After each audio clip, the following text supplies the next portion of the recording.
The silence in the operations center was suffocating.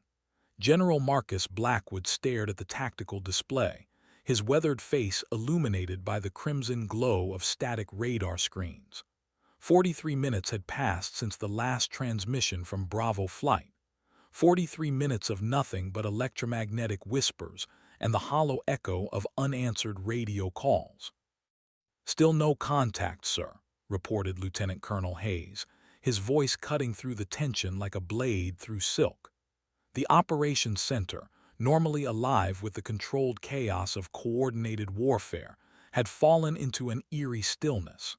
37 personnel held their breath, watching the general's granite expression for any sign of hope or resignation. The mission had been textbook until it wasn't. 4 A-10 Thunderbolt IIs had launched at 6:30 hours for what intelligence deemed a routine close air support operation in the Kandahar province. The Taliban had been massing forces near Forward Operating Base Sentinel, and the Warthogs were tasked with surgical precision strikes to neutralize the threat. Radio contact had been crystal clear until 8:47, when static consumed Captain Vera Ghost Kozlowski's transmission mid-sentence. "Overlord, this is Ghost Lead, we've got eyes on," then nothing. The other 3 aircraft in her flight had gone silent simultaneously, as if swallowed by the unforgiving Afghan sky.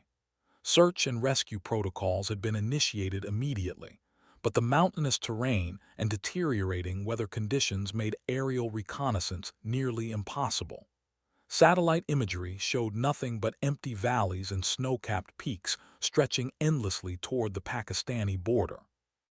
Blackwood had commanded the 455th Air Expeditionary Wing for 2 years, had seen young pilots return from missions they shouldn't have survived, and had written letters to families about airmen who didn't come home at all. But something about this felt different. The complete radio blackout, the simultaneous loss of contact, the way the silence seemed to mock every attempt to penetrate its veil of uncertainty. Captain Kozlowski wasn't just another pilot. At 29, she had already earned a reputation as one of the most skilled close air support specialists in the theater. Her call sign, Ghost, had been earned not through bravado or battlefield theatrics, but through her uncanny ability to appear exactly where ground forces needed her most, deliver devastating precision strikes, and vanish before enemy air defenses could acquire her position. She was methodical, professional, and had never lost a wingman in over 200 combat sorties. The general's jaw tightened as he contemplated the growing possibility that the mountains had claimed 4 of his best pilots and nearly $30 million worth of aircraft. The families would need to be notified soon, but protocol demanded waiting until all rescue efforts had been exhausted. Hope was becoming a luxury they couldn't afford. Captain Vera Kozlowski had grown up in the shadow of Elmendorf Air Force Base in Alaska, where her father served as a crew chief on F-15 Eagles. The smell of jet fuel and the thunder of afterburners had been her lullabies, shaping dreams that most people dismissed as impossible for a girl from a working-class military family. Her father, Master Sergeant Anton Kozlowski, had immigrated from Poland with nothing but determination and a mechanical aptitude that made aircraft engines purr like contented cats. "Planes don't care if you're a man or woman, little ghost," he had told her during countless hours in the hangar, his calloused hands guiding her smaller ones as she learned to read the language of hydraulics and electrical systems. "They only care if you understand them and treat them with respect." The nickname Little Ghost had stuck because of her habit of appearing silently beside him while he worked, absorbing knowledge like a sponge absorbs water. Vera's mother, Alina, had been skeptical of her daughter's aviation aspirations. A nurse at the base hospital, she had seen too many young aviators wheeled into her emergency room with injuries that served as stark reminders of aviation's inherent dangers. But even Alina couldn't deny the fire in her daughter's eyes when jets roared overhead, or the way Vera could identify aircraft by their engine sounds before they appeared on the horizon. The path to the cockpit hadn't been easy. Flight school had been a gauntlet of physical demands, academic challenges, and subtle discrimination that required constant vigilance to overcome. Some instructors questioned whether women possessed the physical strength to handle the G-forces and combat stress of close air support missions. Others worried about the psychological impact of the violence inherent in ground attack operations. Vieira had answered every doubt with performance that spoke louder than words. Her first combat deployment had been to Iraq in 2008, where she had quickly earned the respect of both ground forces and fellow aviators through a combination of surgical precision and unshakable composure under fire. The A-10 Thunderbolt II, with its titanium bathtub cockpit and massive GAU-8 cannon, had become an extension of her will and personality. Other pilots flew their aircraft. Vieira seemed to inhabit hers, reading the machine's moods and capabilities with an intuition that bordered on supernatural. The transformation of Little Ghost into Ghost had been gradual but inevitable. Ground controllers began requesting her specifically for the most challenging missions. Her squadron mates started deferring to her tactical judgment. Even the maintenance crews spoke of her aircraft with unusual reverence, claiming it flew differently when she was at the controls. She had become something rare and valuable, a combat pilot whose reputation was built on competence rather than ego, effectiveness rather than bravado. By the time of her third deployment to Afghanistan, Captain Kozlowski had accumulated over 400 combat hours and had developed an almost mystical understanding of close air support operations in mountainous terrain. The first indication that something had gone wrong came from Staff Sergeant Miguel Rodriguez at Forward Operating Base Sentinel. His voice crackled through the radio with the controlled urgency of a professional soldier reporting contact with hostile forces. The Taliban had indeed been massing in the valley, but not in the numbers or configuration that intelligence had predicted. "Overlord, this is Sentinel Actual," Rodriguez transmitted to the operations center, his words punctuated by the distant crackle of small arms fire. "We've got approximately 200 enemy fighters in reinforced positions along the ridgeline. They're not just passing through, they've built fortified positions and have what looks like heavy weapons emplacements. This is a full-scale assault preparation, not a movement to contact." The intelligence failure was significant but not unprecedented. In Afghanistan's complex tribal and geographic landscape, enemy forces could appear and disappear like smoke, using cave systems and local knowledge that made conventional surveillance methods nearly useless. What concerned the operations staff was the sophistication of the Taliban positions and the implications for the 4 A-10s already airborne and approaching the target area. Bravo Flight, led by Captain Kozlowski, had been briefed for a standard close air support mission against a smaller, more dispersed enemy force. The revelation that they were actually facing a prepared defensive position with potential surface-to-air missile capabilities changed the tactical equation dramatically. The A-10 Thunderbolt II was legendarily durable, but even the Warthog wasn't invincible against concentrated anti-aircraft fire in confined mountain valleys, where maneuverability was limited.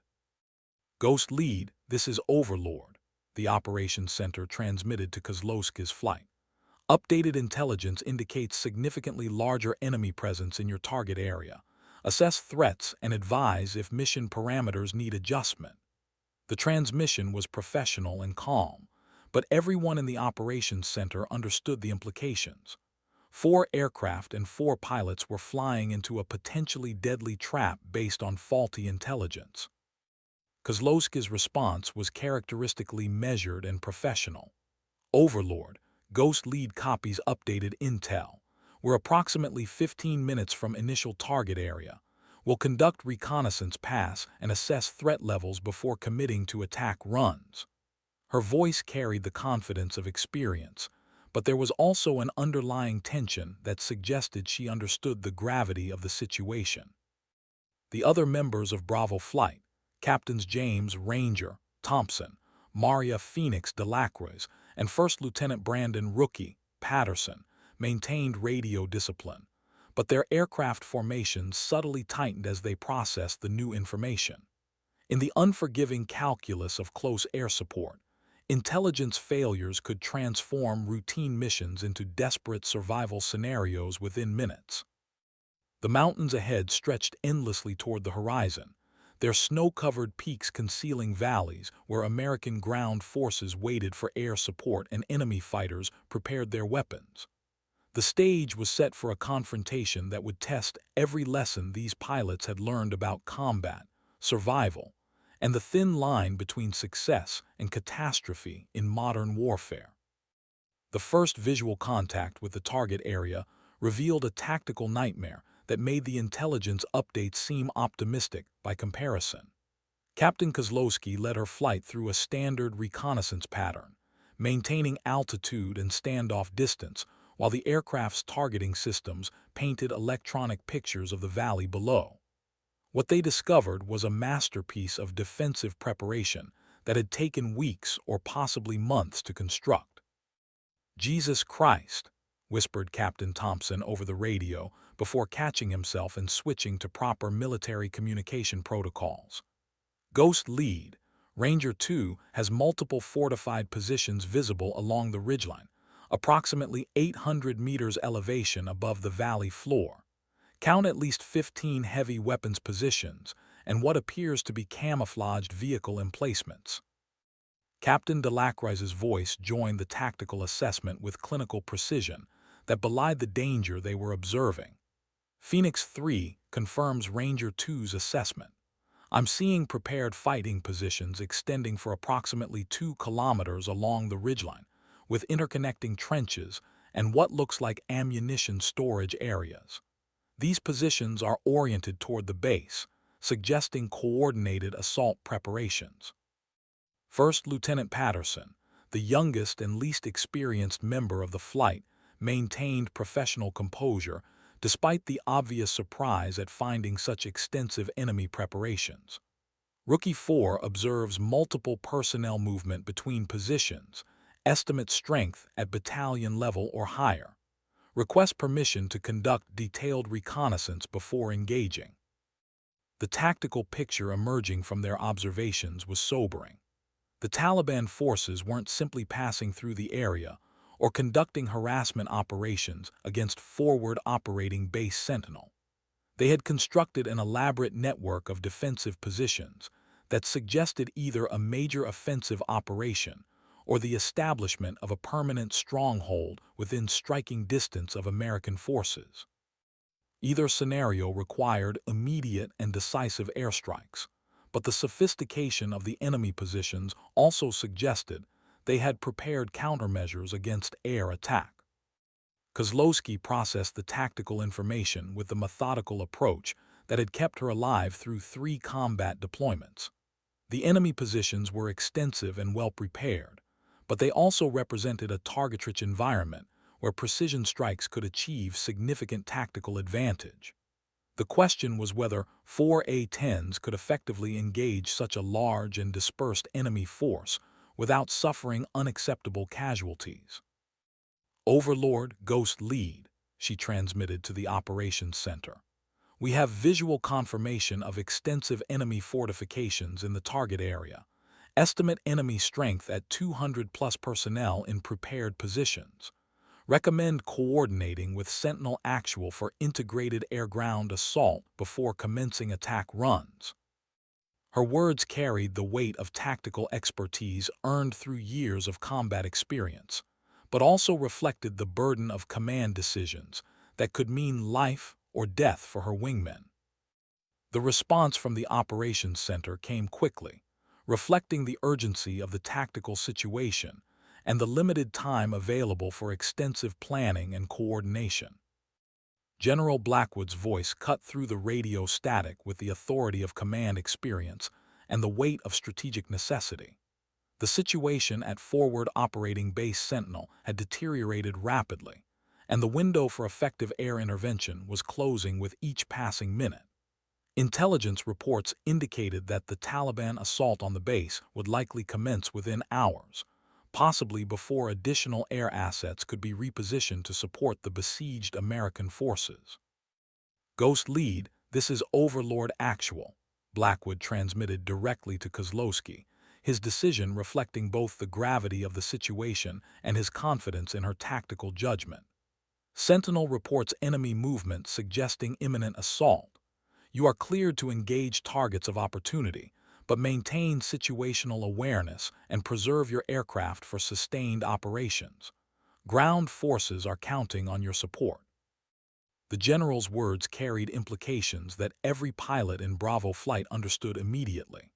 They were not just conducting a single strike mission, but potentially beginning a prolonged engagement that could determine whether forward operating base Sentinel survived the day. The A-10 Thunderbolt II was designed for exactly this type of close air support mission, but 4 aircraft against a battalion-strength enemy force in prepared positions represented a significant tactical challenge. Kozlowski acknowledged the transmission with professional brevity that masked the complexity of tactical planning occurring in her mind. Overlord Actual, Ghost Lead copies. Beginning attack run planning now. Will coordinate with Sentinel Actual for target prioritization and deconfliction. The years of training and combat experience compressed into seconds of decision-making as she considered attack approaches, threat assessment, and coordination with ground forces. The tactical situation required balancing aggressive action against prudent risk management.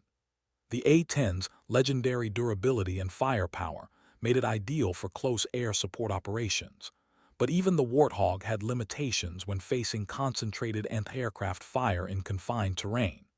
The key would be using speed, surprise, and precise coordination to neutralize the most threatening enemy positions while minimizing exposure to defensive fire. Bravo Flight, Ghost Lead, Kozlowski transmitted to her wingman, her voice carrying the calm confidence of experienced leadership. Will conduct coordinated attacks on priority targets designated by ground forces. Maintain formation discipline and watch for surface-to-air threats. These guys have had time to prepare, so expect them to have anti-aircraft weapons. Her tactical briefing was concise but comprehensive, reflecting the professional competence that had earned her the respect of both subordinates and superiors throughout her career. The 4 A-10s adjusted their formation and altitude as they prepared for their first attack run. Their pilots focused on the deadly choreography of modern close air support operations. Below them, American soldiers waited for the thunder of the Warthog's cannon and the precision of its missiles, while enemy fighters prepared to defend positions they had spent weeks fortifying against exactly this type of air attack. The first attack run would set the tone for everything that followed, determining whether Bravo Flight could effectively support the besieged base, or whether they would face a prolonged and potentially costly engagement against a well-prepared enemy force in some of the world's most unforgiving terrain. Captain Kozlowski checked her instruments one final time before beginning her dive toward the valley floor, where the outcome of the day's operations would be determined by split-second decisions, precise flying, and the lethal effectiveness of American air power against a determined and well-prepared adversary. The initial attack run unfolded with the precise choreography of pilots who had trained together extensively and understood each other's capabilities and limitations. Captain Kozlowski led the formation into a tactical descent that would bring them within effective range of their primary weapons, while minimizing exposure to potential surface-to-air threats. The A-10's design philosophy prioritized survivability and effectiveness in exactly these conditions, but success still depended on tactical expertise and flawless execution. Sentinel Actual, Ghost Lead beginning attack run on coordinates you transmitted, Kozlowski reported to the ground forces as her aircraft descended toward the valley. The targeting system painted electronic symbols over the landscape below, identifying priority threats that needed immediate attention, requesting final clearance to engage. Staff Sergeant Rodriguez's voice crackled through the radio with the controlled urgency of a soldier under pressure but still maintaining professional standards. Ghost Lead, Sentinel Actual. You are cleared hot on designated targets. Be advised, we're observing increased enemy activity since your reconnaissance pass. They know you're coming. The warning carried implications that every pilot understood. The element of surprise had been lost, and the enemy was now actively preparing to defend their positions against air attack.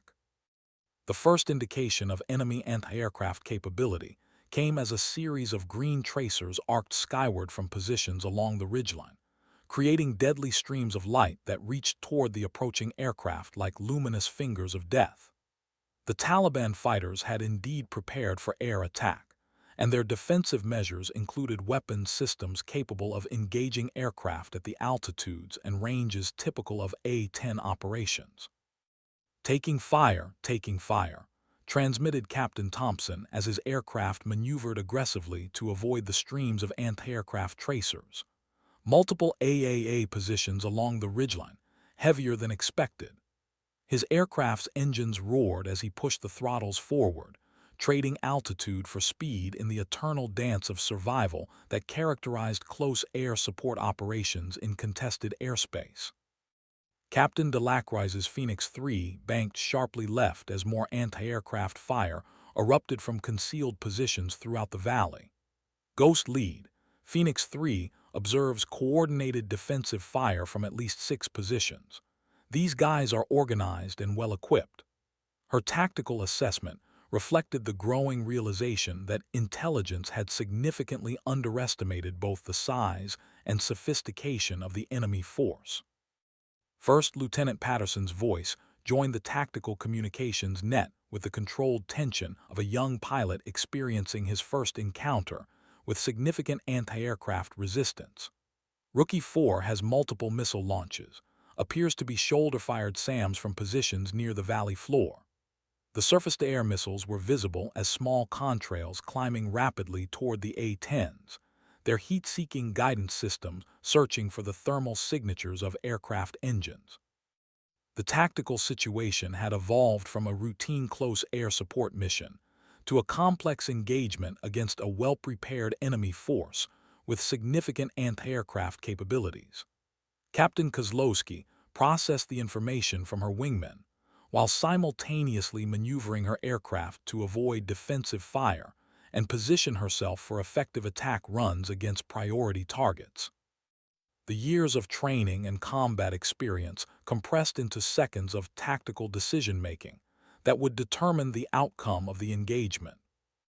The sky above the valley had become a three-dimensional battlefield, where American air power clashed against determined enemy resistance in terrain that favored the defenders.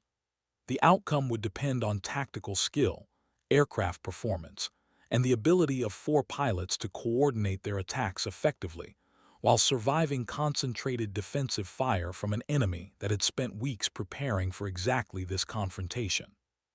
The second wave of anti-aircraft fire erupted with an intensity that surprised even experienced combat pilots who had faced enemy air defenses throughout multiple deployments.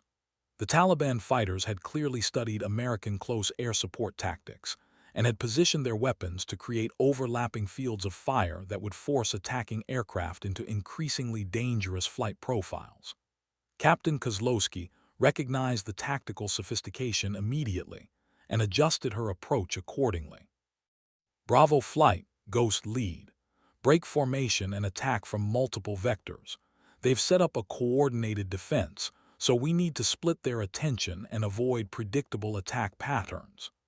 Her tactical decision reflected years of combat experience and an understanding that survival in contested airspace required constant adaptation to enemy tactics and capabilities.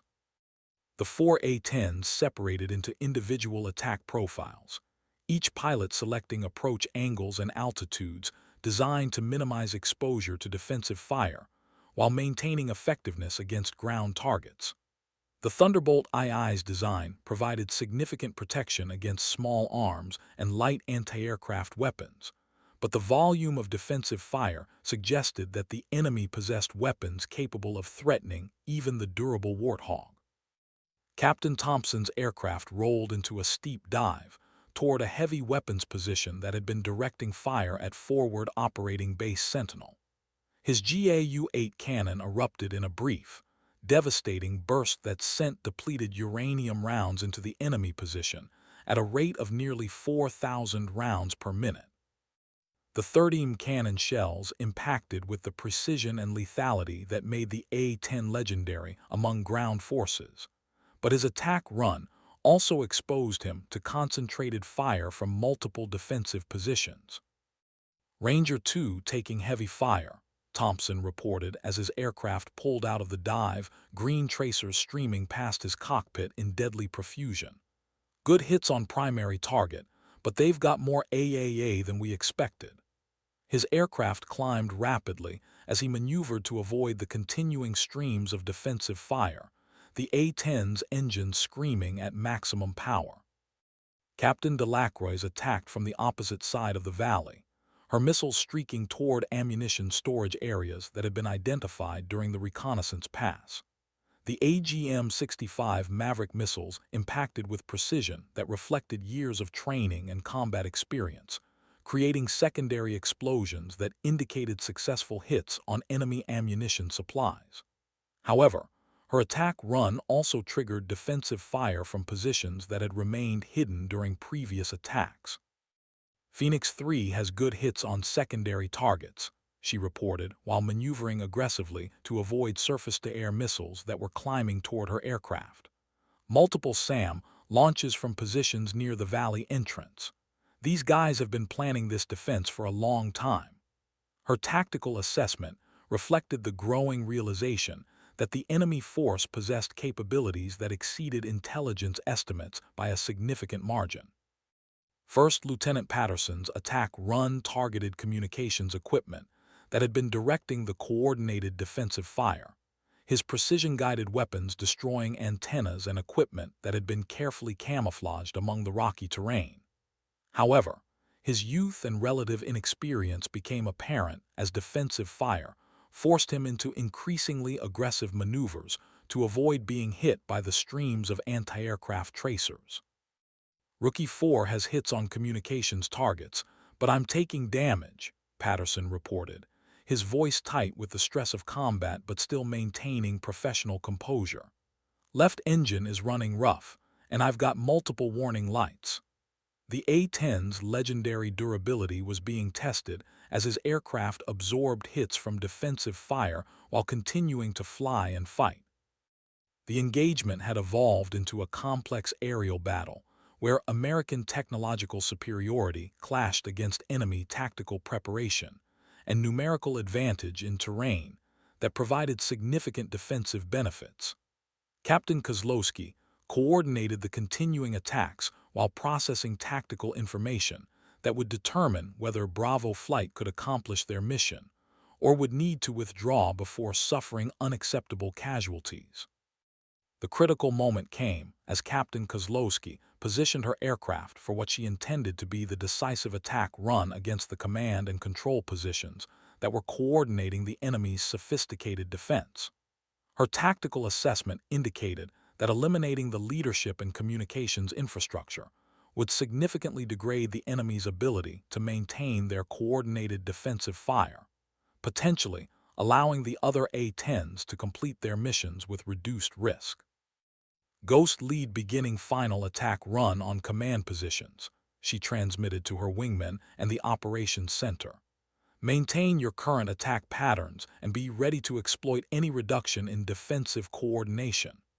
Her words carried the confidence of tactical expertise, but also reflected the weight of command decisions that could determine the outcome of the entire engagement. The approach required flying directly through the most concentrated defensive fire, as the enemy command positions were located in the center of their defensive network, where they could coordinate all aspects of the battle. Kozlowski's aircraft descended into the valley at an angle that would provide the best weapon delivery parameters while minimizing exposure time to defensive fire. But the tactical situation required accepting significant risk to achieve decisive results.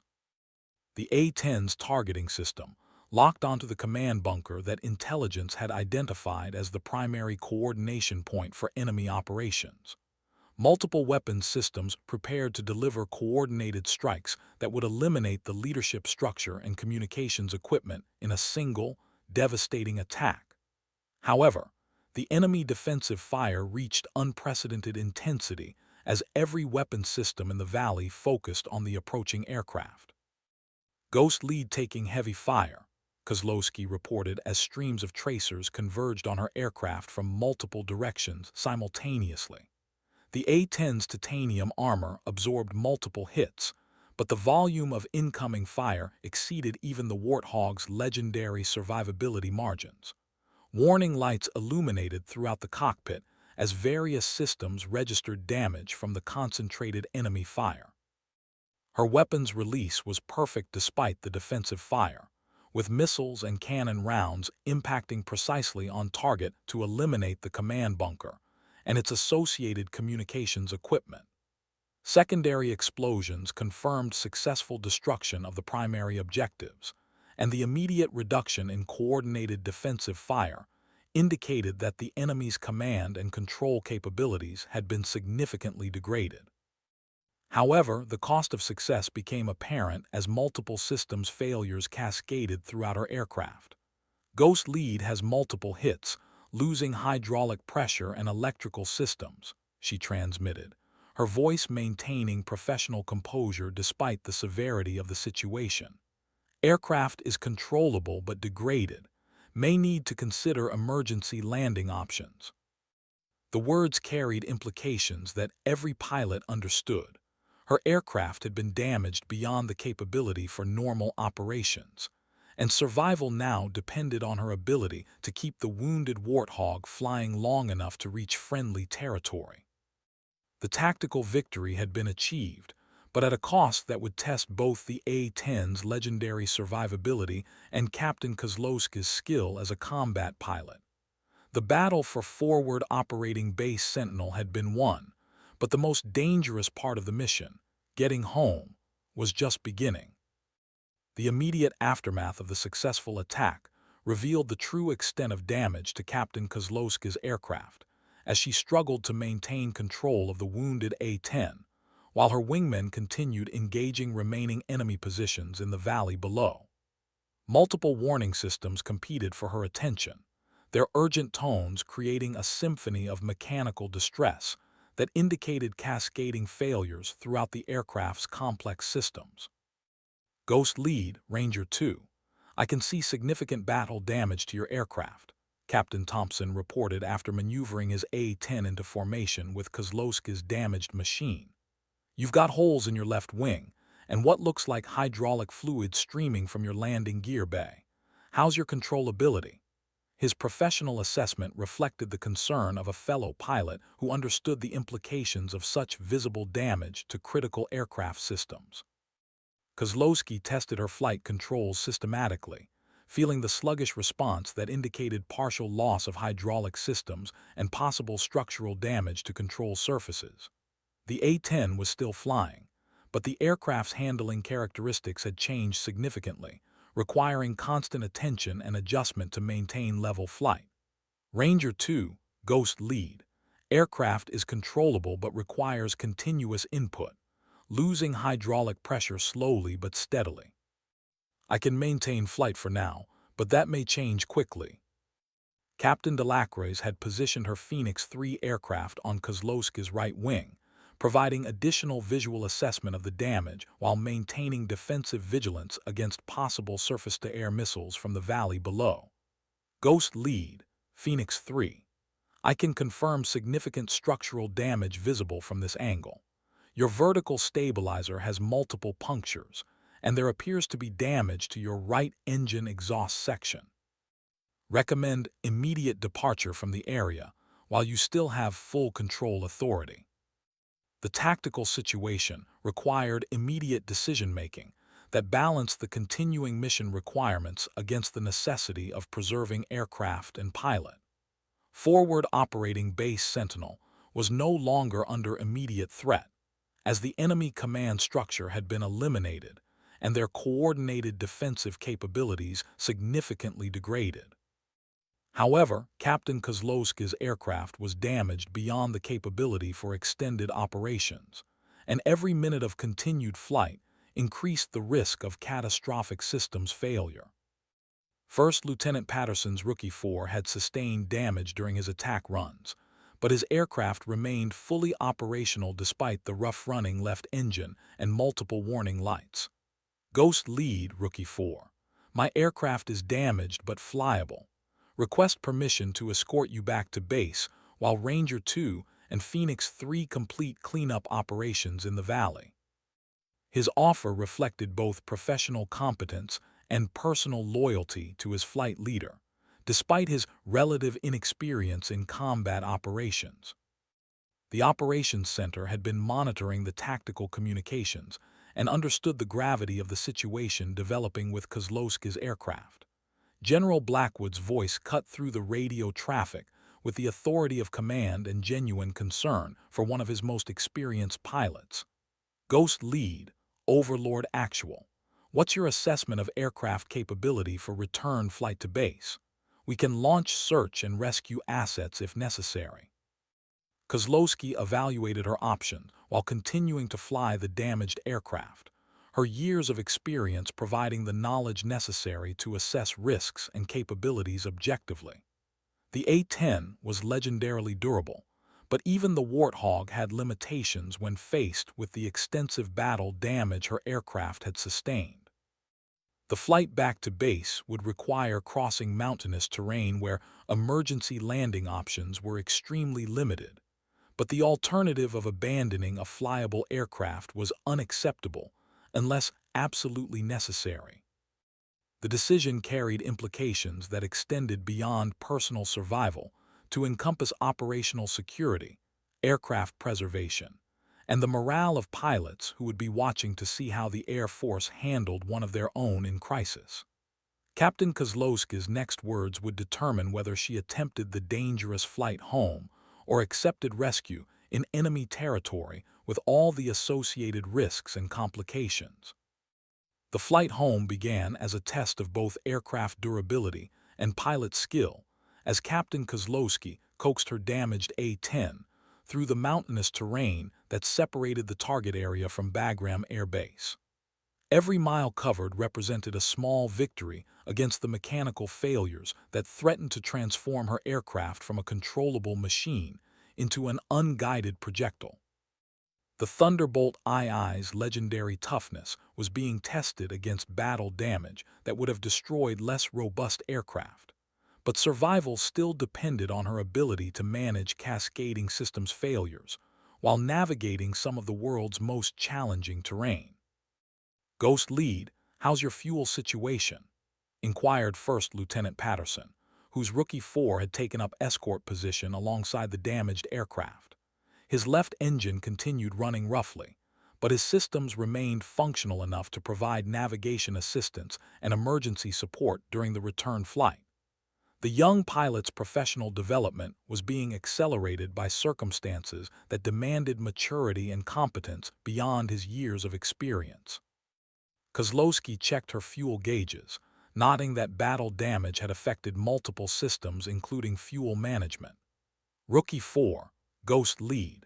Fuel quantity indicators are unreliable due to electrical damage, but I estimate sufficient fuel for return to base assuming no significant detours or delays.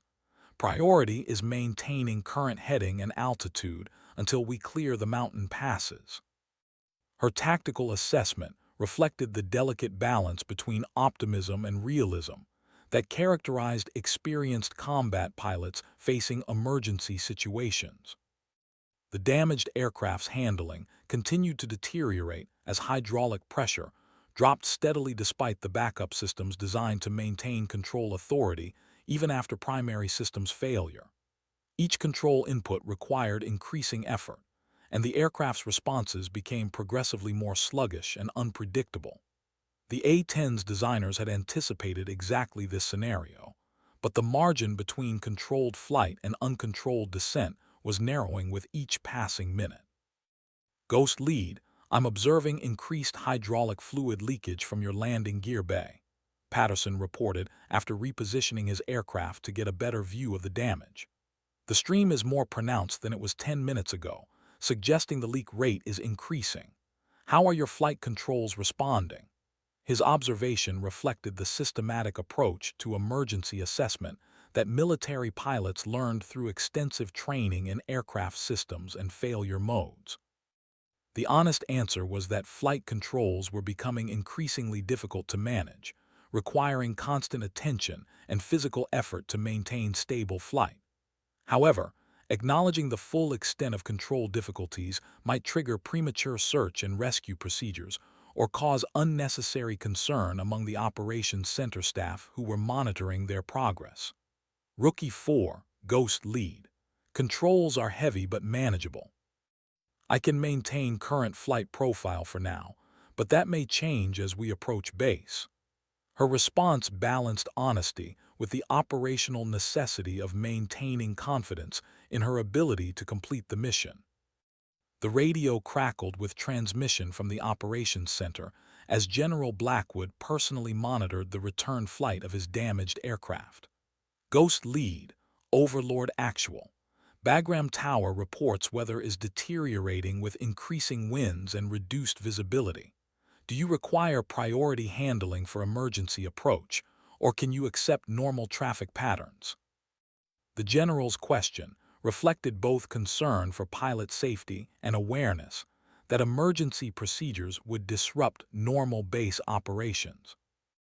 Captain Kozlowski evaluated the tactical situation objectively, weighing her aircraft's deteriorating condition against the complications that emergency procedures would create for other aircraft and personnel. The professional pilot in her wanted to minimize disruption to normal operations, but the practical reality was that her aircraft might not be capable of extended maneuvering or delays in the landing pattern. The mountains ahead stretched endlessly toward the horizon, their peaks concealing weather systems that could transform a challenging flight into an impossible one within minutes. Every decision now carried potentially fatal consequences, and survival depended on maintaining the delicate balance between optimism and realism that separated competent pilots from those who became cautionary tales in aviation safety briefings. The weather deterioration became apparent as Captain Kozlowski's damaged approached the mountain passes that separated her current position from the relative safety of Bagram Air Base. Clouds that had been scattered and benign earlier in the day had consolidated into a solid overcast layer that reduced visibility and created turbulence that challenged even undamaged aircraft. For a machine struggling with compromised flight controls and failing hydraulic systems, the meteorological conditions represented an additional threat that could tip the balance between successful recovery and catastrophic failure. Ghost lead, I'm seeing significant weather buildup ahead, reported First Lieutenant Patterson, as his escort aircraft encountered the first wisps of cloud that indicated deteriorating visibility conditions. Looks like we'll be flying through some moderate turbulence and reduced visibility for the next 15 to 20 minutes. His assessment was delivered with professional calm, but both pilots understood that turbulence would place additional stress on damaged flight control systems that were already operating at the margins of their capabilities. The turbulence began as minor jolts that required small corrections to maintain heading and altitude, but quickly intensified into the kind of violent air movement that could overwhelm compromised aircraft systems. Kozlowski fought to maintain control as her damaged A-10 was buffeted by wind currents that seemed determined to tear the wounded aircraft apart. Each gust required immediate response from flight controls that were becoming increasingly unresponsive, creating a dangerous cycle where control inputs became more aggressive but less effective. Hydraulic pressure is dropping faster now, she transmitted to her escort, her voice tight with the physical effort required to maintain control. The turbulence is putting additional stress on damaged systems. I may need to consider alternative landing sites if conditions don't improve." The words represented a pilot's worst nightmare, being forced to choose between attempting a landing at an unprepared site or continuing toward base with systems that might fail completely at any moment. Patterson's response reflected both professional competence and personal loyalty to his flight leader. Ghost Lead, Rookie 4. I'll contact Operations Center and request current weather at alternate airfields. But honestly, Bagram has the best emergency response capabilities and maintenance facilities. If your aircraft can make it that far, it's probably your best option for survival. His tactical assessment was accurate, but offered little comfort to a pilot struggling with an aircraft that was becoming increasingly difficult to control. The radio transmission from Bagram Tower confirmed that weather conditions at their primary destination were also deteriorating rapidly. Ghost Lead, Bagram Tower. Current conditions are winds gusting to 25 knots with visibility reduced to 3 miles in blowing snow. We can provide emergency handling, but approach and landing will be challenging even for undamaged aircraft.